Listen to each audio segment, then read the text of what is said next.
Hello po mga kaalam, magandang araw po sa ating lahat. For today's video, share ko po sa inyo paano at magkano gagastusin kapag nag-apply. Tinitingnan ko yung lips ko. Dry. Paano mag-apply as cleaners papunta sa Dubai. So, itong experience na to is, wait lang ha.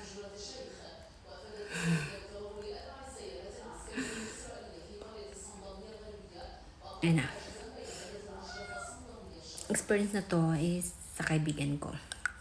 Yung kaibigan ko nasa Dubai na siya ngayon, Jai Bunga. Tapos sabay kami nun nag-apply ng cleaners. Ngayon siya tinuloy niya, pinush niya talaga. But before that, tingnan ko talaga yung lips ko.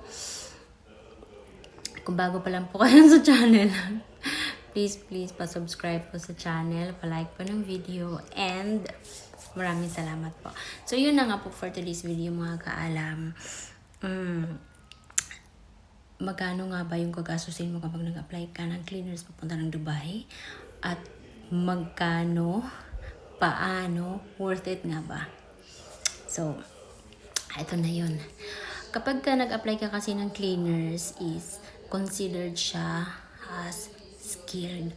So, kapag skilled, lahat ng gagastusin mo, ikaw ang mag-shoulder noon mula sa NBI, passport, medical, TESDA, PIDOS, yung kung bago ka, mag-uwa ka pa niyan, pero kung ex-abroad ka, hindi na siya nag-uwa. And lahat ng expenses mo, ikaw talaga yan. Hanggang sa makaalis ka, may PT pa. So, ganito yun. Nung tinanong ko siya, kung magkano yung ginastos niya, lahat-lahat, kasi kukuha ka ng NBI. O kung wala ka pang passport, kukuha ka ng passport mo. Pero kung may passport ka na, mas madali na.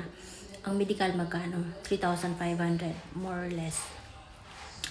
And then, yung TESDA, ganun din.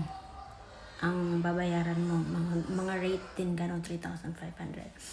Tapos, PIDOS, mura lang naman ang PIDOS. Tapos, ang PT, mura lang naman din ang PT.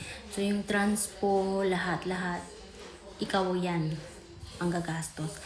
Kaya umabot ng ganun, sabi niya, mga 30 to 40,000 ang ginastos niya lahat-lahat hanggang sa makaalis siya. Ngayon, ang training.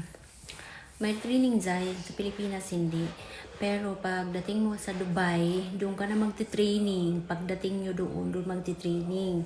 So, intense ang training, sabi niya sa akin. Pero worth it naman yun.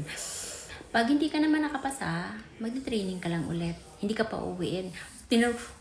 Inisip ko, paano pa uwiin ba pagka hindi nakapasa sa training? Hindi. Mag-training ka lang ulit. So, bali magre-retake, ganun. Ngayon, iba pala din doon. Ganito. Iba pala doon. Kasi pag doon pala, yung magte-training ka lang pagdating doon. So, bali 3 days din ng training. Tapos, iba pala doon kasi dati sa Saudi is 4 hours ang duty. Sa Dubai pala hindi. So, bali, depende kung ilang oras ang ibubuk ng client na magpalinis sa'yo. Minsan, mayroong 2 hours, 1.5 hours. May service naman kayo. So, madali lang. And then, ang maganda pa doon, meron ding tip.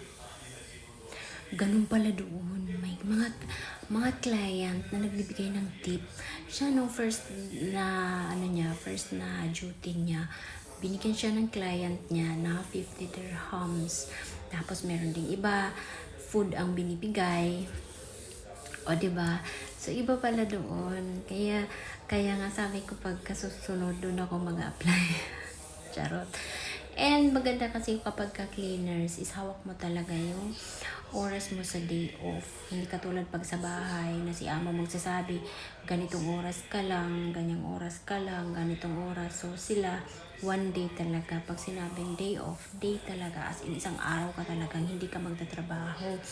tulad sa bahay na magtatrabaho ka muna bago umalis. Pag uwi mo rin, magtatrabaho ka rin. So, iba pa rin talaga.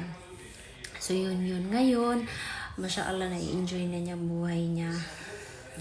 Tuwing Friday, nakakalabas na talaga siya and nakakapag-day off talaga. So, yun, na-enjoy na niya yung pagtatrabaho niya. Habang nagtatrabaho siya, nakakalabas na siya tuwing Friday.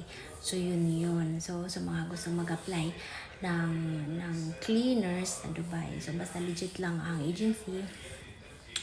Maganda pa rin talaga. So, sa sahod, para sa sahod, sa DH, ang pinagkaiba lang talaga is yung day off, and then sapat talaga na, kasi makakapagpahinga ka galing mo mag-duty, hindi ka nagigisingin ni amo na, gawin mo to, gawin mo yan, gawin mo to. So, hindi na. Katapos ang duty mo, kasi matutulog ka talaga, pahinga mo, di ba? So, yun lang, yun yung mga basic na kailangan natin malaman. Magkano, paano, yung mga requirements. So, kapag nag-apply tayo ng cleaners. So, yun lang yun for today's video. Thank you for watching and pa-subscribe na rin po sa channel. Maraming salamat po.